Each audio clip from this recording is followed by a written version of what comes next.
राधे कृष्णा। मैं आपको बताने जा रही हूँ वक्फ पर आखिरकार मौलाना मदनी ने ये क्या कह दिया। अभी तक तो ये मार काट हो रही थी। बांग्लादेश में भाई भाई नहीं दिखे हैं कि हिंदू मुस्लिम भाई भाई हैं। पाकिस्तान में हिंदू मुस्लिम भाई भाई नहीं दिखे हैं। अभी जो कांड हुआ था, जब विसर्जन हुई थी, काट दिया गया था, मार दिया गया, तब हिंदू मुस्लिम भाई भाई नहीं दिखे।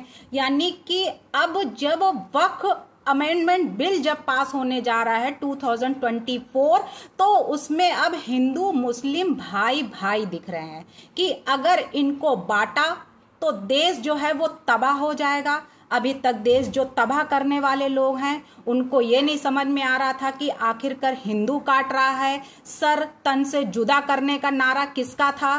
क्या हिंदुओं का था? तो अब ये कहा जा रहा है कि अगर ये किया गया, वक्फ बोर्ड पारित किया गया, पास किया गया, तो देश जो होगा वो तबाह हो जाएगा। तो वक्फ विधेयक पर मौलाना मदनी ने ये क्या कह दिया है, आखिरकार उनका क्या इंटेंशन है? तो वक्फ अमेंडमेंट बिल 2024 वक्फ संशोधन बिल पर उन्होंने कहा है कि उलमाए हिंद के अध्यक्ष मौलाना अरशद मदनी, तो मदनी ने अरशद मदनी ने आखिरकार केंद्र सरकार को ही निशाना क्यों बनाया? केंद्र सरकार के सहयोगी जदयू और चंद्रबाबू नायडू की जो पार्टी है तेलुगु देशम पार्टी को उन्होंने चेताया है कि उन्होंने ये कहा है कि अगर वक्फ विधेयक बिल पास हो गया तो धर्मनिरपेक्ष यानी जो सेकुलर है उसे बताने वाले एनडीए के सहयोगी दल इसकी जिम्मेदारी से बच नहीं पाएंगे। मदनी ने ऐसा जो है ये कहा है। उन्होंने ये भी कहा है मदनी ने कि फलस्तीन के समर्थन में भी उन्होंने ये बोला है कि क्या क्या हो रहा है। यानी कि मदनी ने ये बात बोली है जो हिंद के अध्यक्ष मौलाना अरशद मदनी ने केंद्र सरकार पर सांप्रदायिक राजनीति को बढ़ावा देने का आरोप भी लगाया है कि उन्होंने ये कहा है कि सांप्रदायिक में जो ये फैला रहे हैं बातें कि अगर बटोगे तो कटोगे, इस तरीके के जो ये नारेबाजी जो लगाया जा रहा है, तो उस पर भी उन्होंने कि मतलब सांप्रदायिक को बांटा जा रहा है, यानी हिंदू मुस्लिमों को बांटा जा रहा है। तो हिंदू मुस्लिम अगर बट गए तो फिर ये क्या होगा? यानी कि अब उनको ये लग रहा है कि हिंदू मुस्लिम जो है वो भाई भाई हैं, आपस में लड़ना बेकार है। यानी हिंदू मुस्लिम सिख ईसाई सब भाई भाई हो गए। और अभी तक जो हो रहा था तो उसमें क्या है, तो सांप्रदायिक राजनीति को बढ़ावा देने का उन्होंने आरोप भी लगाया है। किस पर? केंद्र सरकार पर। तो उन्होंने केंद्र सरकार को इसके लिए बताया।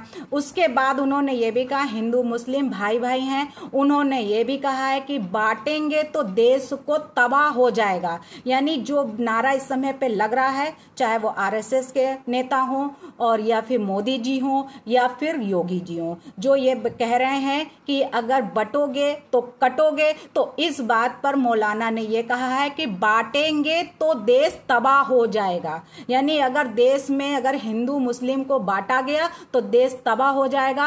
वक्फ संशोधन विधेयक के जरिए सरकार की कोशिश जो है वो वक्फ पर कब्जा करने पर और देश के लोगों को धर्म से अलग करने को, बांटने का काम कर रही है। देश के हिंदू मुस्लिम सिख ईसाई जो हैं उनकी एकता के बल पर जो है वो बांटा जा रहा है। उनके ऊपर जो है ये नफरत चलाई जा रही है। उसमें नफरत और बंटवारे की राजनीति से चला जा रहा है। तो ये सारी बातें उन्होंने ये बताई हैं मदनी जी ने। तो मौलाना ने आखिरकार अब उनकी आंखें खुली। अभी तक जितना देश में हो रहा था, यानी कि इतने कांड हुए, इतने रेप हुए, नाबालिग लड़कियों के साथ में रेप हुए, उसके बाद बांग्लादेश में कितने हिंदू लड़कियों के साथ में रेप किया गया, फिर उनको उठक बैठक कराया गया, उनकी जो है इज्जत लूटी गई, उनके साथ में ऐसे ऐसे कांड हुए। तो जितने भी अभी तक समस्याएं हुई हैं हिंदुओं के साथ में,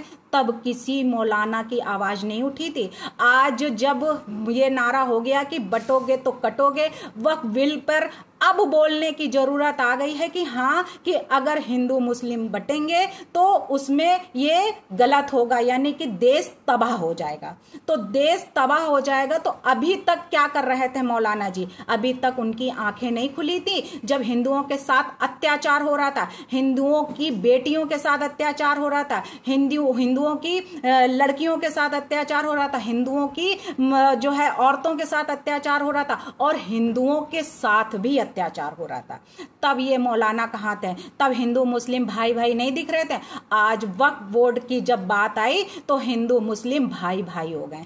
तो हिंदू मुस्लिम भाई भाई तो तब होंगे जब एक दूसरे को समझेंगे, एक दूसरे का साथ देंगे, एक दूसरे की जो है हर मुसीबतों में खड़े रहेंगे। ये नहीं है कि हम आपके साथ में खड़े हो और आप हमारा जो है ये नारा लगाएं कि सर तन से जुदा कर देंगे, ये नारा लगाएं कि हम आपके साथ में खड़े और आप धीरे से हमारी गर्दन ही उड़ा दीजिए। तो ऐसा नहीं होता है। अगर कोई साथ देता है, अगर आप हिंदू मुस्लिम भाई भाई बोल रहे हैं, तो उसके लिए हर समस्याओं पे, हर समय, हर वक्त आपको अलर्ट होना चाहिए और साथ में खड़े होना चाहिए। किसी के साथ में अगर कोई समस्या होती है तो आप उनका साथ दीजिए। और रही बात वक्फ बिल की, तो वक्फ बिल जो है वो अगर पास हुआ तो उसमें ये नहीं है, उसमें ये इसलिए हो रहा है कि जो लोग बड़े बड़े लोग बीच में इतना इतना पैसा खा जाते हैं, इतनी प्रॉपर्टियां जब्त कर दी जाती हैं, लेकिन जिसके लिए जो दान में दी जाती है प्रॉपर्टी, जिस गरीब को ये क्या कहा जाता है कि हाँ उसके पास जाए, उसको सहायता दी जाती, वहां तक तो पहुंच ही नहीं पाता है। यहां तक कि लोगों ने खुद, मुस्लिम लोगों ने कहा है कि हाँ ये जो है गिफ्ट जो होता है वो हम लोगों तक पहुंच ही नहीं पाता है, ये बड़े लोग बीच में पहले ही खा जाते हैं, हम लोगों तक आता ही नहीं। तो ये वक्फ की जो प्रॉपर्टी है, ये वक्फ जो है तो वो तो गरीबों के लिए होता है, ना कि ये नहीं है कि हम बड़ी बड़ी इमारतें खड़ी कर लें, ये नहीं है कि हम बड़ी बड़ी जमीनों में कब्जा कर लें और उसका नाम जो है अपने नाम चढ़ा लें। तो ये तो सरकार की होती है, तो ट्रस्ट की होती है। अगर जरूरत होगी तो सरकार ले लेगी, और अगर नहीं है तब तक आप उस पर कुछ भी करिए, लेकिन वो हमारी अपनी नहीं हो जाती। जिस तरीके से एक ऑनर होता है और एक सर्वेंट होता है, यानी अगर ऑनर है जिसका कब्जा है उसमें, यानी स्वामित्व तो है उसका, लेकिन ये नहीं है कि हम उसके मालिक बन गए हैं, यानी कि ऑनरशिप हमारे पास है, हमारे पास कागज है तो ठीक है, लेकिन अगर पोजीशन में है, किसी के कब्जे में है, यानी तो वो उसको तब तक हम यूज करने के लिए देंगे कि हाँ ये 10 साल का है, 5 साल का है, 2 साल का, तब तक ही वो यूज कर सकता है, उसके बाद हमें वापस कर देगा। लेकिन अगर हम उसके मालिक हैं, हम उसके ऑनर हैं, तो हमारे पास पूरी लिखा पड़ी है कि नहीं ये इस प्रॉपर्टी का हमारे पास 100 साल का है, 10 साल का है, तो वो 10 साल ही हम अगर ऑनर है तब भी हम 10 साल ही यूज कर पाएंगे, 100 साल ही यूज कर पाएंगे। जैसे नुजूल की प्रॉपर्टियां होती हैं, यहाँ पे हमारी तरफ बहुत सी नुजूल की प्रॉपर्टियां हैं जो लोग बड़े आलीशान घर बनवा के रखे हुए हैं, लेकिन वो किसी का 100 साल का है, किसी का 50 साल का है, लेकिन लोग उसमें रह रहे हैं। लेकिन सरकार जब चाहेगी तब वो प्रॉपर्टी खाली करा लेगी, और आपको खाली करना पड़ेगा। उसमें ये नहीं है कि ये हम इतने साल से रह रहे थे तो ये प्रॉपर्टी हमारी हो गई, क्योंकि वो नुजूल की है, वो सरकार उसको आपको दे रखा है। आप जब तक उस पर रहना चाहे, जितने साल का आपको नुजूल दिया उतने साल आप यूज करिए, उसके बाद सरकार की प्रॉपर्टी सरकार के पास चले।